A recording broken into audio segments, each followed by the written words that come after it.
चलिए साथियों, तो कैसे हैं? जुड़ जाइए आप लोग। और मैं हूं गोविंद सर जी, और आज हम लोग बात करेंगे जो भारतीय इतिहास है, जिसमें प्राचीन इतिहास है। प्राचीन इतिहास में आपका जो है उसके बारे में हम लोग बात करेंगे। प्राचीन इतिहास में और मध्यकालीन इतिहास में क्या क्या होता है, कौन कौन सी सभ्यताएं थी, या कौन कौन से लोग उस समय प्राचीन इतिहास में कौन कौन से लोग थे, मौर्य।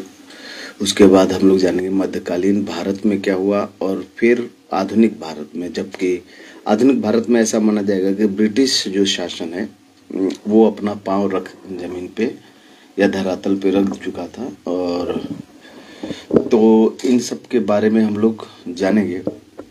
तो सबसे पहले हम लोग जानेंगे भारत का प्राचीन इतिहास। प्राचीन इतिहास का सबसे पहले आ जाएगा सन। हम कैसे निर्धारित करेंगे? तो प्राचीन इतिहास का सबसे पहले सन आप जो है ईसा मसीह के जन्म से आप उसको लेकर जोड़ेंगे। यीशु भगवान का जो जन्म हुआ था उसके पहले जितने भी पहले की घटना हुई है वो उसको हम लोग बीसी बोलते हैं, बिफोर क्राइस्ट, और आफ्टर क्राइस्ट जो है एडी बोलते हैं।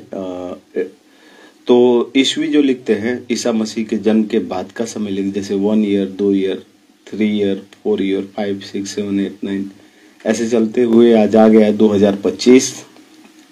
इतने साल हो गए हैं 2025, मतलब 2025 के पहले यीशु भगवान का जो है जन्म हुआ था, और उनके पहले लेके चला जाता है। तो बहुत सारे जो अभी भी कैलेंडर हैं, बहुत से धार्मिक कैलेंडर जो अपने अनुसार लेके चलते हैं, जैसे हिंदू धर्म का जो कैलेंडर है, मुस्लिम धर्म का कैलेंडर है, तो ये लोग अपने अनुसार जो है चलाते हैं अपना। और तो हम लोग सबसे पहले ये जान लीजिए, आप लोग जब भी लिखा रहेगा 2020 ईसा पूर्व लिखा रहेगा तो समझिए यीशु भगवान के जन्म के बाद की ये बात है, ठीक है।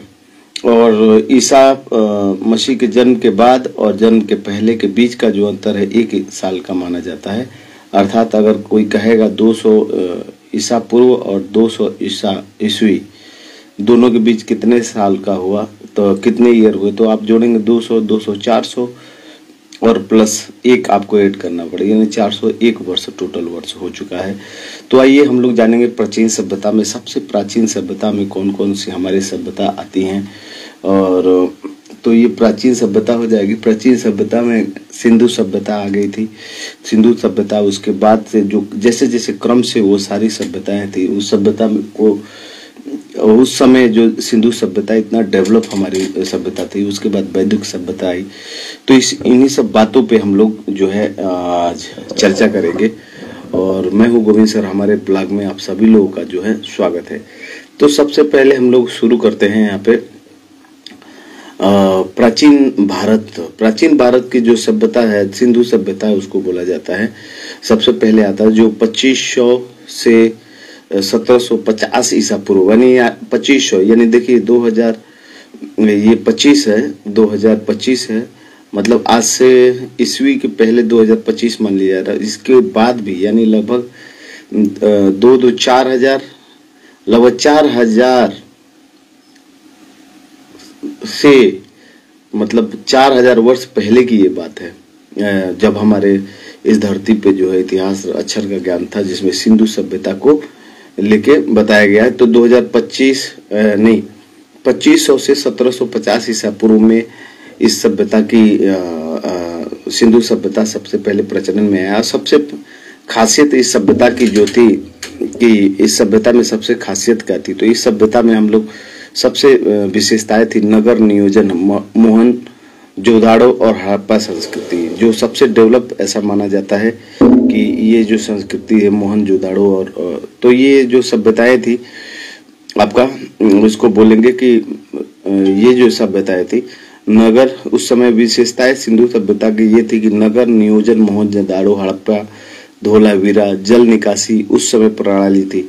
देखिए हमारे इतने साल पहले जल निकासी का नगरों में, अभी ये वर्तमान में गांव में क्या है, टंकी बन गया पानी का टंकी, लेकिन पानी का टंकी बन रहा है लेकिन क्या नहीं हो रहा, लेकिन वहां पे करोड़ों का टंकी बना के फिजूल खर्चे, पानी बहने का भाई नहीं, गरीब आदमी का शोषण होगा। रोड बंद कर दिया जा रहा है, रास्ता बंद कर दिया है, तो वो लोग क्या हो जाएंगे, पलायन कर जाएंगे ना।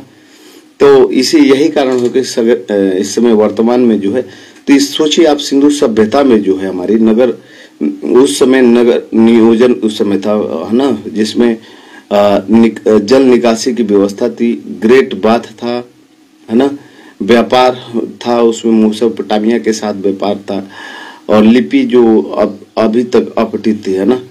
उस समय का मुख्य भोजन का अन्न का ज्ञान था हमारे पूर्वजों को, क्योंकि उस समय कृषि में गेहूं जौ का ज्ञान था और इसका यूज करते थे। सिंधु सभ्यता में पशुपालन और हस्तशिल्प, उस समय सिंधु सभ्यता में जो है, सिंधु सभ्यता के सब जो है उस समय हमारे लोगों को जो है पशुपालन के ज्ञान था, और हस्तशिल्प जो है मतलब वो लोग कलाकृतियां और तमाम जो सांस्कृतिक बनाने लगे थे, और गेहूं के फसलों का ज्ञान था। गेहूं मतलब आटा रोटी बनाना हमारे पूर्वज जो है जान गए थे, सीख गए थे रोटी बनाना, फिर आपको उसको पका के खाना। उस समय जो पशुपति शिव की मोहर मातृ देवी पूजा यही होता था, धर्म में यही था। मोहन उसका प्रमुख स्थल ये था। सिंधु सभ्यता कहाँ मिलती है, तो मोहनजोदाड़ो में आपको मिलती है। सिंधु सभ्यता जो है हड़प्पा वहाँ का प्रमुख स्थल हड़प्पा जहाँ है, मोहनजोदाड़ो, लोथल, कालीबंका, धोला वीरा, ये जो शहर है, यहाँ इन शहरों पे जो है आपको मान के चलिए कि ये सारी प्रमुख स्थल है जहाँ पे आपको सिंधु सभ्यता के जो है प्रतीक आपको मिलते हैं। वैदिक काल, अब देखिए 1500 से 600 ईसा पूर्व तक ये चला। सबसे पहले सिंधु सभ्यता थी। उस समय जो है समझ के जाइए नगर नियोजन, नगर को बसाया जाता था, जिसमें नाली रोड सबकी व्यवस्था होती थी, गेहूं अनाज खाने की व्यवस्था थी। उस समय धर्म कोई, वो भारत में जो प्रचलित धर्म था वो ये मातृ देवी पूजा था, और पशुपति शिव की मोहर उस समय चलती थी, यही था। उसके बाद आया तो 1500 ईसा पूर्व से 600 ईसा पूर्व में जो है वैदिक सभ्यता आई।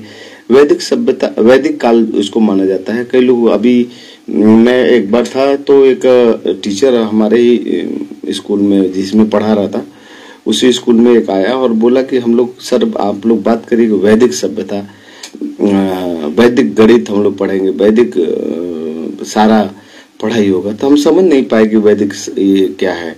अब जब पढ़े एक बार तो ऐसे ही ये जानकारी मिला। वैदिक सभ्यता जो है वर्ण व्यवस्था को बनाए रखने की एक व्यवस्था थी, जो 1500 से 600 ईसा पूर्व में चली।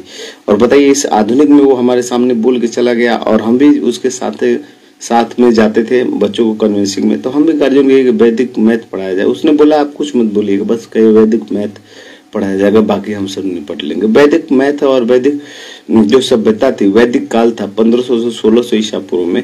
तो इसमें क्या था, इसको ऋग्वैदिक काल वो बोलता, ऋग्वेद में जो वो बोलता था और हम समझ नहीं पाते थे, तो ऋग्वैदिक काल जो है उसने उसको बोलते हैं ना वैदिक काल। इसमें क्या था, कबायली और पितृ सत्तात्मक था। पशुपालन, गाय महत्वपूर्ण थी। सीमित कृषि उस समय था। प्रकृति पूजा में इंद्र और वरुण और अग्नि की पूजा होती थी। मतलब कुल देवता 3 ही लोगों को उस समय प्राथमिकता मिली थी। अग्नि की पूजा होती थी, आग का पूजा लोग करते थे, वरुण को पूजा करते थे, इंद्र भगवान का। उस समय का प्रमुख जो ग्रंथ था वैदिक, जिसको मान के चलता था, वो था ऋग्वेद था। और ऋग्वेद जो था, और उस समय तो ये आपका जो उसके बाद जो है उत्तर वैदिक काल, एक तो वैदिक काल हो गया आपका, उत्तर वैदिक काल आया, तो उसी समय को ही बोलते हैं, उसी में उत्तर वैदिक काल बोला जाता है। इसमें क्या था, समाज में वर्ण व्यवस्था का विकास। यही देखिए हमसे कहलवा लिया, और कि वैदिक शिक्षा को हम लोग महत्व देंगे, लोगों से बोलिए लोग आएंगे, जिसमें ब्राह्मण, क्षत्रिय, वैश्य और शूद्र। लेकिन भागवत गीता के अनुसार हो सकता है ये कर्म के अनुसार होगा, लेकिन ये जो है मनुस्मृति को जो कई बार संकलित किया गया है, संशोधन किया गया, 3, 4, 5 मोहम्मद जो मनुस्मृति मूल बुक नहीं है। कई लोगों ने अपने रोजी रोटी के अनुसार उसको क्या किया कि हम ही पुजारी रहेंगे, हम ही पंडित हैं, आप हम ही से कहवा सकते हैं। तो ये सारी चीजें है ना, बहुत सारे इसमें तामझाम है। लेकिन वैदिक काल में जो है आपका मान के चलिए कि वर्ण व्यवस्था जो है ब्राह्मण, क्षत्रिय, वैश्य, शूद्र था। और कृषि आधारित लोहे का उपयोग उसमें होने लगा था। वैदिक, जबकि सिंधु सभ्यता में लोहे का उपयोग नहीं वर्णित है, लेकिन उत्तर वैदिक काल में आपका लोहे का यूज हमारे पूर्वजों ने करना शुरू कर दिया था। धर्म में यज्ञ, उपनिषदों का विकास, यज्ञ करना, ठीक है, ये वैदिक काल से प्रचलन शुरू हुआ। इसके पहले नहीं था, है ना। आज इसके पहले था, लेकिन इस जो प्राचीन सभ्यता मानते उसमें नहीं था, सिंधु सभ्यता में। इसमें ग्रंथ जो सामवेद, यजुर्वेद, अथर्ववेद, उपनिषद, ब्राह्मण ग्रंथ। अब देखिए, एक ब्राह्मण एक ग्रंथ है ना, ठीक है। तो ये भगवत गीता के अनुसार, कर्म के अनुसार होना चाहिए। तो खैर चलिए, ये प्राचीन सभ्यता में, उसी सभ्यता में प्राचीन काल के समय को मौर्य साम्राज्य उसके बाद प्रभाव में आता है, जो 321 से 185 ईसा पूर्व इसको माना जाता है। इसके संस्थापक चंद्रगुप्त मौर्य चाणक्य को दी जाती है। प्रमुख इसके शासक जो थे, चंद्रगुप्त मौर्य नंद वंश के अंत सेक्यूलस को हराया था और बिंदुसार साम्राज्य विस्तार। अशोक जो है कलिंग युद्ध 261 ईसा पूर्व बौद्ध धर्म अपनाया, धर्म प्रचार किया था। सबसे पहले अशोक जो है कलिंग युद्ध में आपने सुना होगा कि इतने लोगों को मारा गया, अशोक ने मारा। और फिर वही महान अशोक जो है, योद्धा अशोक जो है, बौद्ध धर्म को स्वीकार करते हैं और अपने को घृणित महसूस करते हैं अपनी लाशों और खूनों को देख के। तो यही उस समय कलिंग का युद्ध अक्सर हम लोग छोटे किताबों में पढ़ते हैं। तो ये 261 ईसा पूर्व में है। तो चलिए, तो उसमें जो अशोक का कलिंग का युद्ध हुआ था, उसमें केंद्रीय पाटलिपुत्र राजधानी थी, अर्थशास्त्र था और चाणक्य, ये मौर्य साम्राज्य में आता है, ठीक है ना। अशोक के स्तंभ जो है सारनाथ सिंह स्तंभ बौद्ध स्तूप है, ये सारनाथ में है। आप अंदर जाएंगे तो आज भी बहुत सारे राजा जो है अशोक स्तंभ को, उसके निशान को, बहुत बड़ा सा अभी भी ये सारनाथ में हम गए थे, आपके बनारस में है, जस्ट रेलवे स्टेशन के पास ही है, लगभग 1 किलोमीटर के 1 या 2 किलोमीटर के अंदर ही है। और वहाँ पे आप ये सारी चीजें जो है अशोक सम्राट अशोक जो सिक्के पे आपका अशोक का स्तंभ आता है उसको देखेंगे, और पूरी आप देखेंगे कि इतिहास को मिटाने के लिए, मौर्य वंश के इतिहास को मिटाने के लिए कितनी मूर्तियों को तोड़ दिया गया, कितने पहचान को मिटा दिया गया।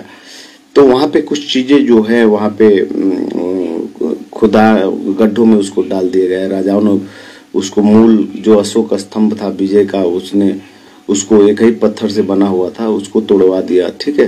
तो ऐसे ही जो नया शासक आते हैं अपना वर्चस्व बनाने के लिए, पुराने जो शासक हो उनकी संस्कृति भाषा को भी खत्म कर देना चाहते हैं।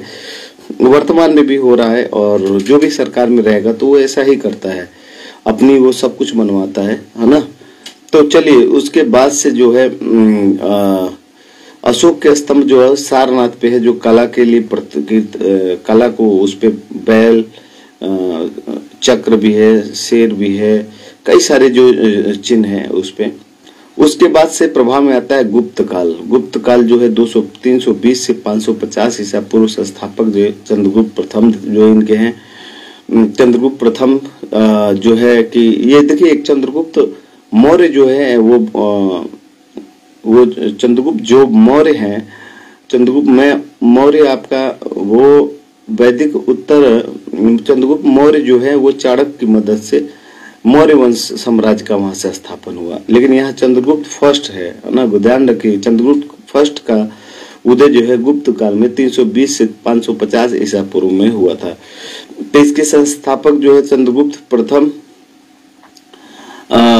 जो थे, भारत का नेपोलियन इनको कहा जाता है, इनके पास इतनी ताकत थी। चंद्रगुप्त मौर्य और चंद्रगुप्त प्रथम दोनों में अंतर है, ये हमेशा आप लोग ध्यान रखिएगा, उसको क्लियर करिएगा।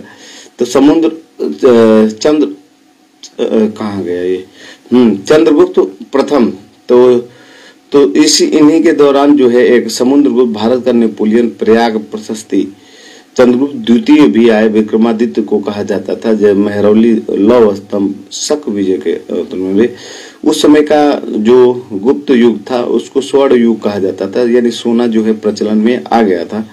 कला के क्षेत्र में भी माना जाता है, जैसे अशोक स्तंभ पे तमाम डिजाइनें, उनके खंभों पे, पिलर पे आप अभी भी सारनाथ जाएंगे तो वहाँ पे मिलेगा। साहित्य का है, वहाँ पे कई सारी सभ्यताएं जो है, पहनावा, ये सारी चीजें, और विज्ञान का विकास जो सही है उसको बोला गया। उस समय साहित्य का भी माना जाएगा, क्योंकि कालिदास ने उसी समय जो अशोक के समय मेघदूत, अभिज्ञान, शाकुंतलम की व्याख्या करी थी। विशाख दत्त, मुद्राक्ष, ये सारी रचनाएं हुआ था, जो ये बताता है कि गुप्त वंश में जो है साहित्य जो है, गुप्त वंश में साहित्य का स्थान था, जिसमें आपको विज्ञान भी उस समय, वैज्ञानिक भी प्रचलित थे, क्योंकि आर्यभट्ट शून्य और पाई का, उन्होंने शून्य और पाई का खोज किया था। वराह मिहिर इनका नाम आता है। अजंता एलोरा गुफा, ये सांची स्तूप, अभी भी बौद्ध स्तूप जो है तमाम जो सारनाथ में आपको मिल जाएंगे। तो धर्म, हिंदू धर्म का पुनरुत्थान और बौद्ध और जैन धर्म को संरक्षण, जो कि बौद्ध धर्म जो है उस समय संरक्षित हुआ, महान जो राजा थे अशोक सम्राट के नेतृत्व में, और जैन धर्म का भी जो वहाँ पे बनाया गया है। आप जाएंगे जैन मुनियों का भी, सारे धर्मों का संगम स्थली, इसीलिए बनारस को ही बोला जाता है। आप सोचिए कैसे हम लोग हर अलग अलग धर्म के लोग जो है एक पास नहीं रह सकते। हम लोग एक दूसरे से कटने, मरने, पिटने के लिए तैयार होते हैं कि वो हिंदू है, सिख है, वो जैन है, ईसाई है। और सोचिए सबका जो मूल जो है आपका बनारस में है, सारनाथ में है। ये तो आपस में वो लोग लड़ना चाहिए ना, जब हम लोग लड़ रहे हैं। तो ये जो है आपको इसको बोलेंगे कि यहाँ तक जो है गुप्त वंश का, जहाँ पे चंद्रगुप्त प्रथम जो है उसके संस्थापक उनको माना जाता है, और चंद्रगुप्त मौर्य जो है वो वहाँ पे ऊपर जो अपने पहले, इसके पहले बताया आपसे, चंद्रगुप्त मौर्य जो है मौर्य साम्राज्य की स्थापना की थी। चंद्रगुप्त प्रथम जो है गुप्त काल की स्थापना किए थे, संस्थापक माना जाता है चंद्रगुप्त प्रथम को। दूसरी जो बात है मध्यकालीन इतिहास, अब आ जाएंगे ये हम मध्यकालीन इतिहास में दिल्ली सल्तनत में आ जाएंगे। तो ये ईस्वी अब आ जाता है 1200 से 1500 ईस्वी में जो है ये आपका उस समय गुलाम, खिलजी, तुगलक, सैयद, लोदी, ये सभी मध्यकालीन इतिहास के ये लोग हैं। इसमें प्रमुख जो शासक उस समय के थे ये कुतुबुद्दीन ऐबक थे, है ना। आपका कुतुब मीनार का जिन्होंने निर्माण कराया था इल्तुतमिश था, दिल्ली सल्तनत का वास्तविक संस्थापक था। अलाउद्दीन खिलजी मध्यकालीन इतिहास में आपको आ जाएंगे। खिलजी बाजार नियंत्रण, बाजार से नियंत्रण करना, यानी बाजार को रास्ता सब कुछ देना, बाजार के लिए लोगों से या बनिया जो हैं उनसे कुछ धन का उगाही करना, बाजार नियंत्रण अलाउद्दीन खिलजी के समय में शुरू हुआ था। सैन्य सुधार का काम सबसे पहले संज्ञान में आता है अलाउद्दीन खिलजी को लेके। मलिक काफूर के दक्षिण अभियान के तहत इन्होंने ये सारी योजनाएं करी थी।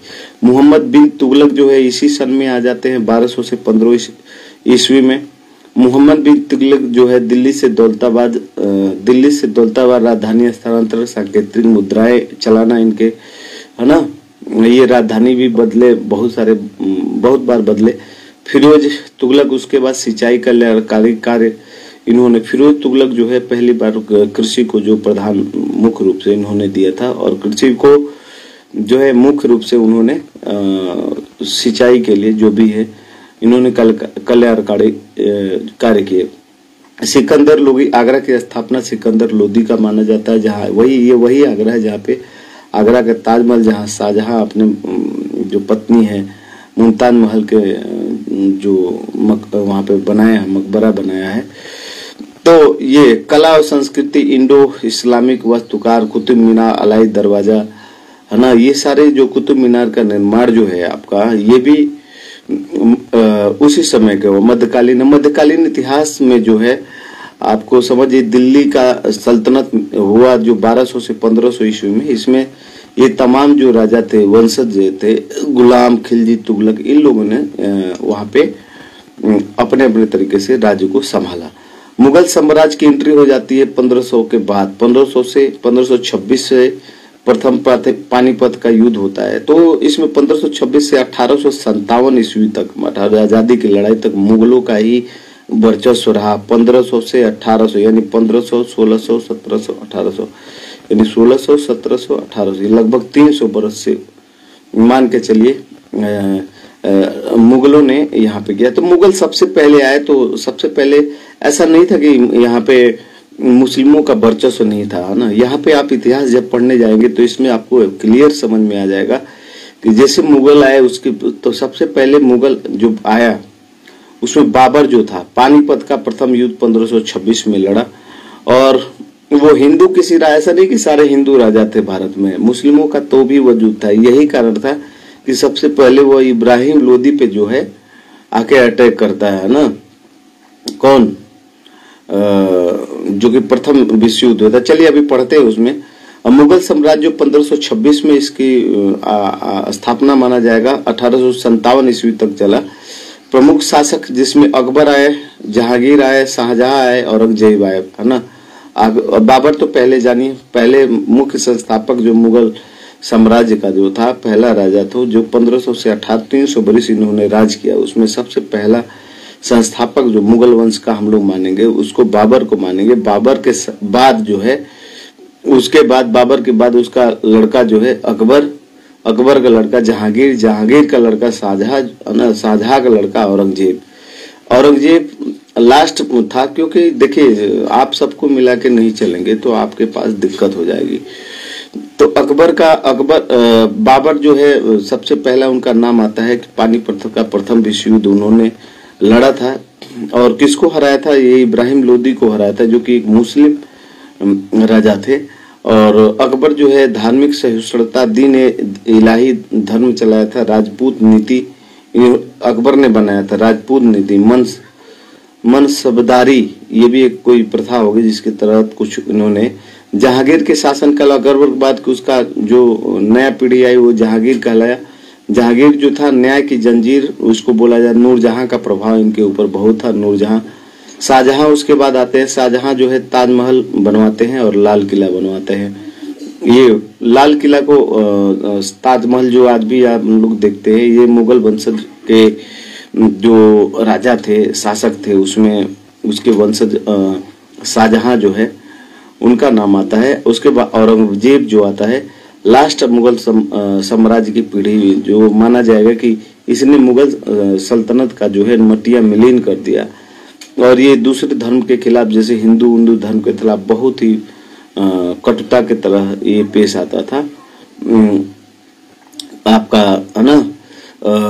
तो औरंगजेब की नीतियां जो थी कट्टर नीतियां थी। मराठा और सिख विद्रोह, मराठाओं से इसका मुगल वंश में देखिए, मुगल वंश की जब आपकी स्थापना या प्रभाव माना जाता है तो उस समय मराठा भी थे, ऐसा नहीं था। ये लोगों का जो है अभी हम लोग पढ़ेंगे इसमें तो आगे आपको बताएंगे। तो मुगल ये मध्यकालीन इतिहास है, ध्यान रखिएगा। पूरे मुगल जो है आपका मध्यकालीन इतिहास में आता है। तो उस समय मुगल में जो था, मुगल चित्रकला, वास्तुकला, ताजमहल, जामा मस्जिद, ये सब मुगल शासकों के जो है उनकी जो कलाकारी है, उनका जो कला के प्रति जो सोच था उसको दर्शाता है। फारसी साहित्य, अकबर के साहित्यिक योगदान, जैसे कि सबसे पहले देखिए अकबर को इसलिए सबसे अच्छा माना जाता है, जैसा कि पहले बताया गया है कि रामचरितमानस, देखिए रामचरितमानस जो है मुगलों के समय लिखा गया है। तो आप रामचरितमानस को क्यों पढ़ रहे भाई? रामचरितमानस जो है तुलसीदास जी ने लिखा था, और संस्कृत भाषा में नहीं, अवधी भाषा में लिखा था। उस समय अकबर के यानी मुगलों के समय का जो ग्रंथ है वो आप कथा बाच रहे, कह रहे सनातन बनो है।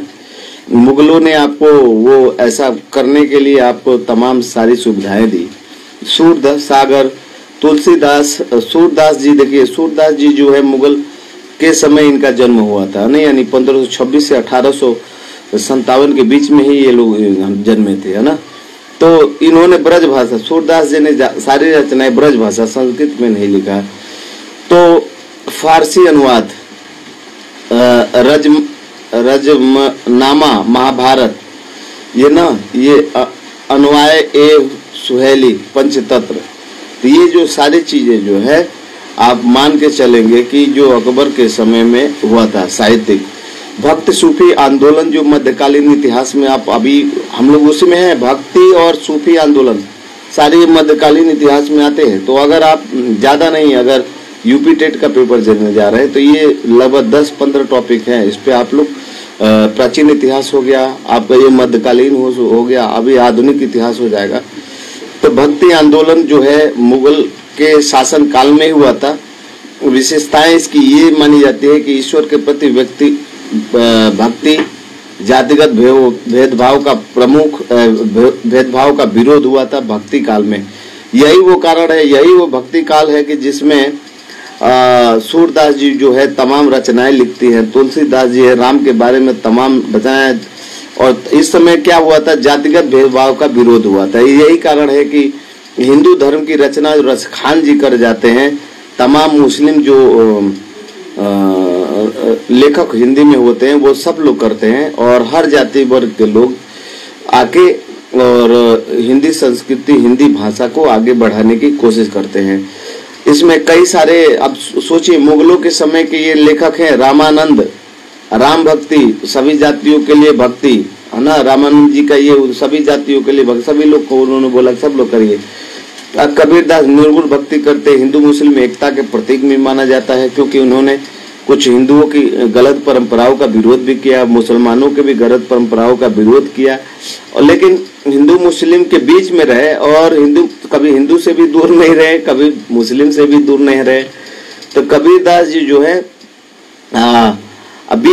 बीच में रास्ता बने रहे, और यही कारण है कि जब उनकी मृत्यु होती है तो कई सारी उसमें चीजें आती है जो आपको जानते हैं। सूरदास जी कृष्ण भक्ति ब्रज भाषा में सूर सागर जो है आपको लिखा जाता है। तुलसीदास रामचरितमानस की रचना, अरे भाई रामचरितमानस जो तमाम साधु संत जो हिंदू धर्म का अभी पढ़ रहे हैं वो मुगलों के समय का है, ये उस समय अकबर के समय में लिखा गया है ना।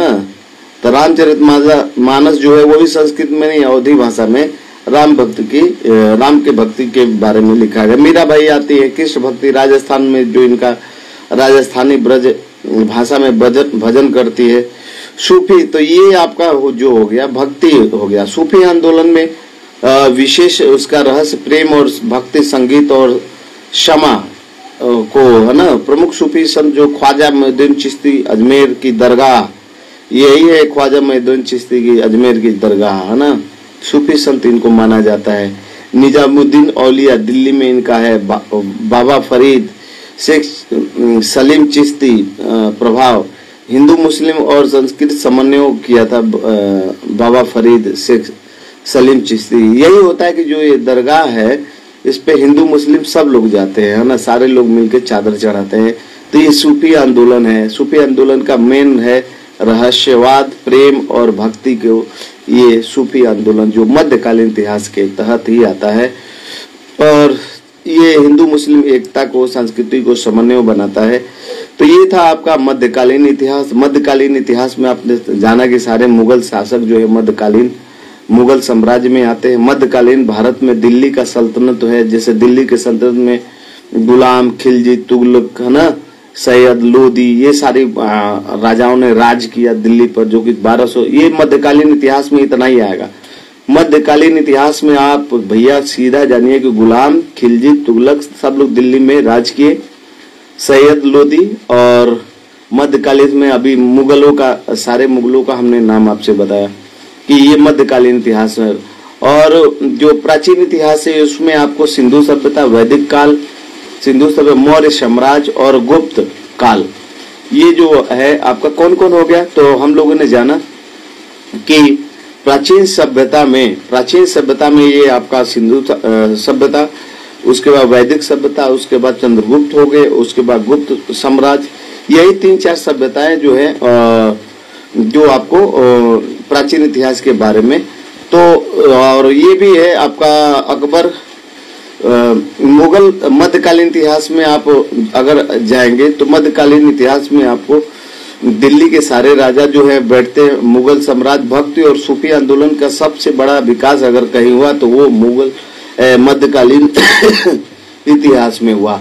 आधुनिक भारत में आज ये ब्रिटिश शासन जो है 1757 से 1947 तक एकदम ब्रिटिश शासन के अंडर में ही हम लोग रहे।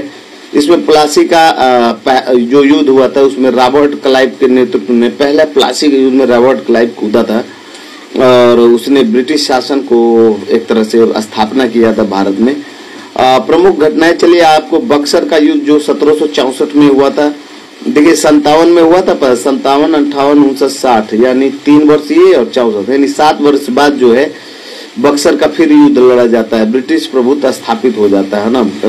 मतलब अंग्रेजों ने बंदूक के माध्यम से हमारे जो मुगल राजा भी थे, हमारे जो अन्य राजा थे, बंदूकों से उनको क्या किया, प्रभावित किया और उनको मारा और युद्ध को जीता, जिसके कारण ब्रिटिश का जो है प्रभुत्व स्थापित हुआ।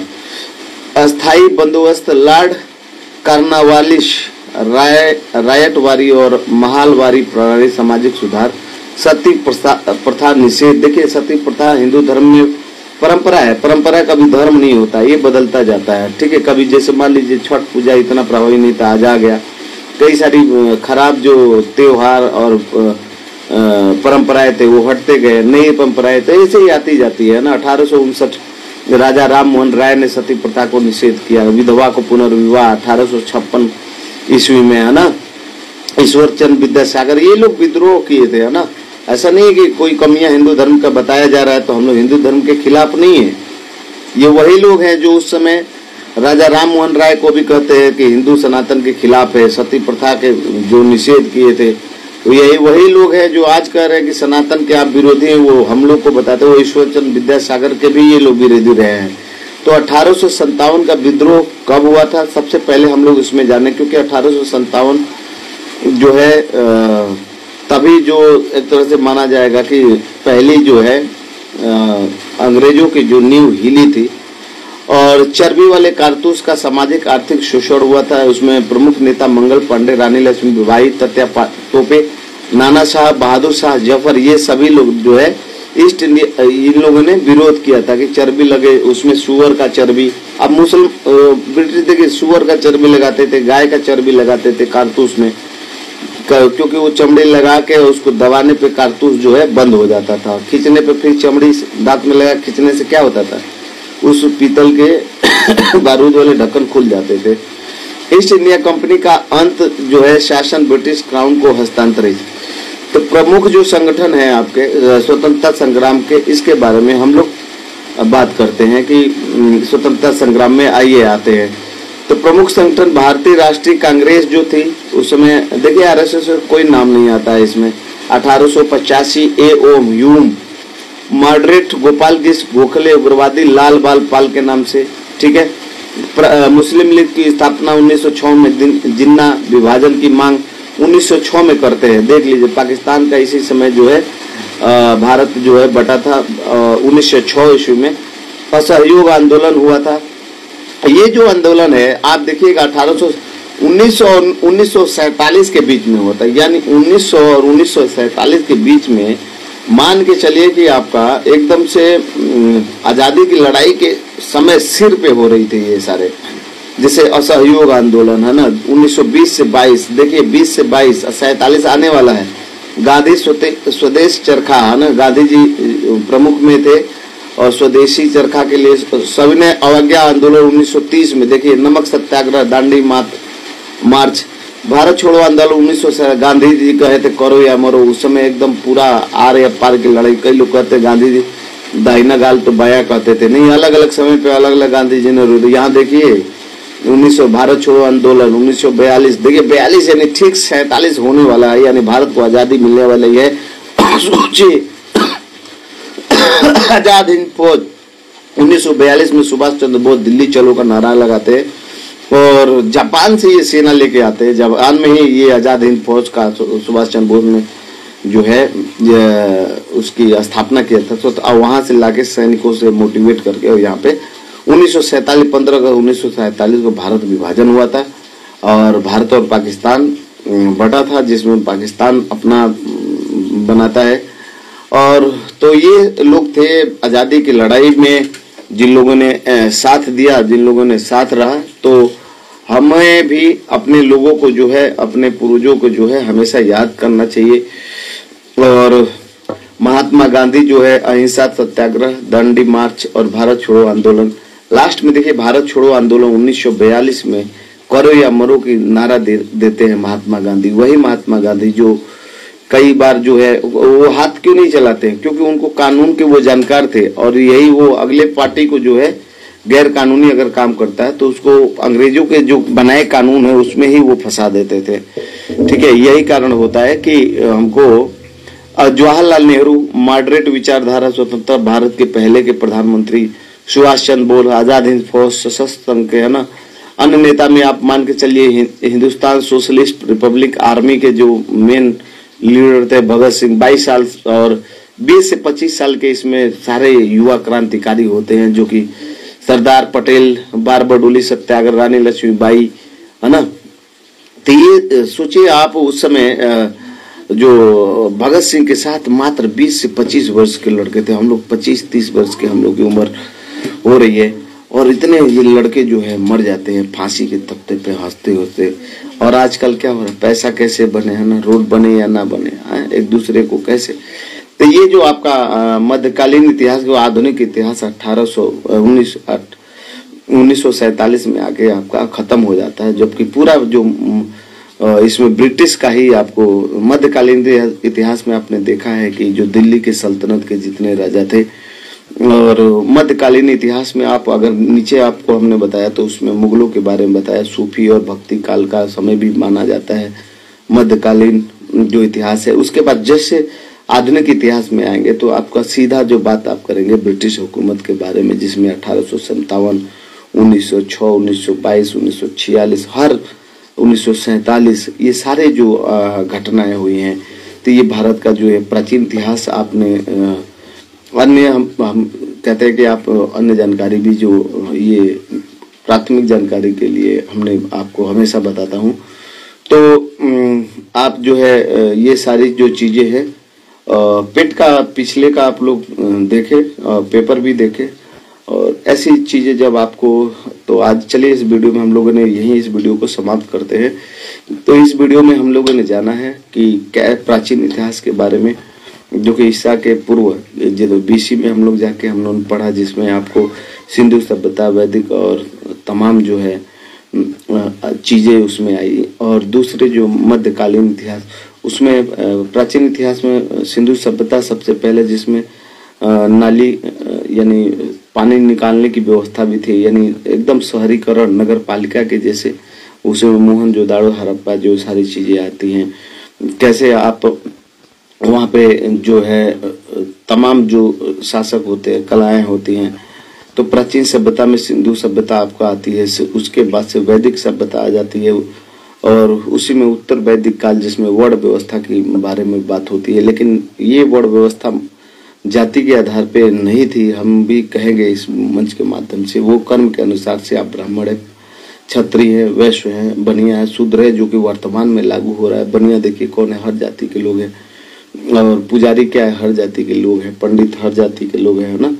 और गलत क्या है, शूद्र क्या है, हर जाति के लोग हैं। तो यहाँ पे उसका वैदिक काल में जो है, उसमें मौर्य साम्राज्य का प्राचीन इतिहास में मौर्य साम्राज्य के बारे में भी आप जानेंगे कि चंद्रगुप्त मौर्य जो है उनके गुरु चाणक्य हैं।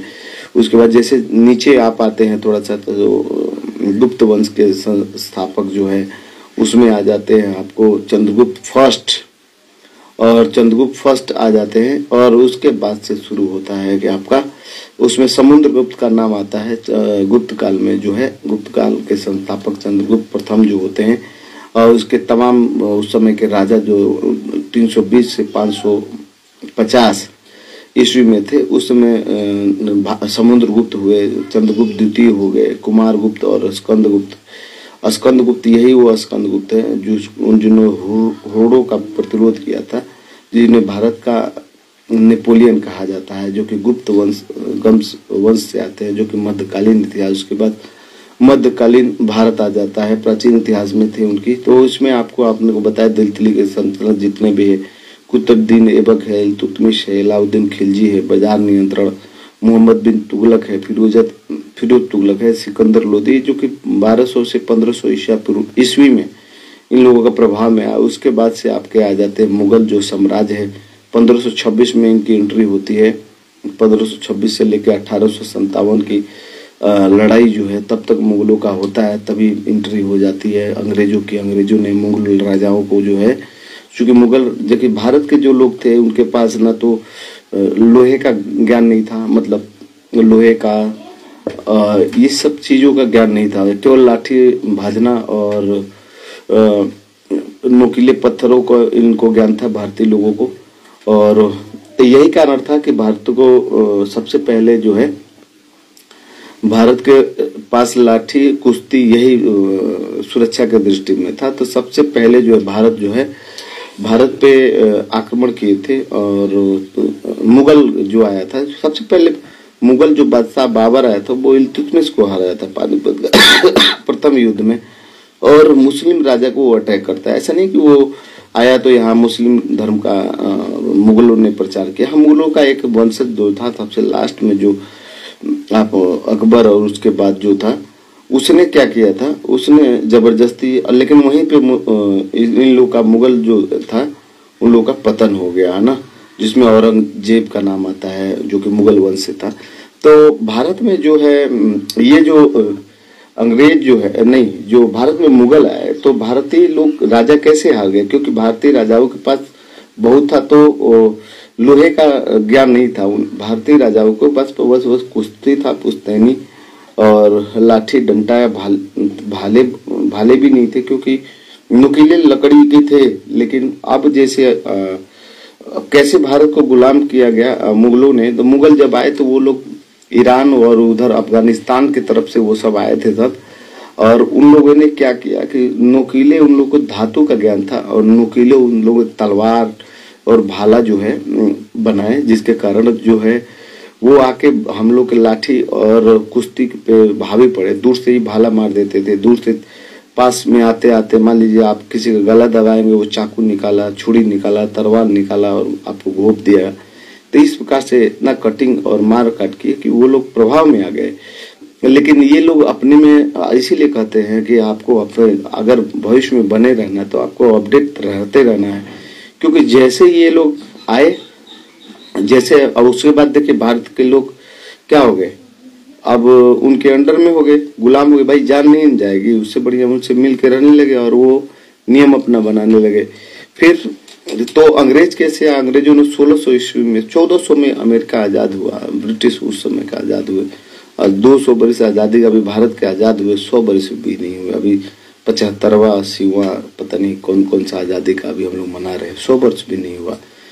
अब बताइए तो फिर वो क्या हुआ वहां पे। अब 1600 ईस्वी में ईस्ट इंडिया कंपनी स्थापित करता है, केवल कपड़ा बनाने के उद्देश्य से। वो एक जमीन लेता है किसी राजा से और राजा को फ्री में बना के देता है, उनके सैनिकों को बना के देता है।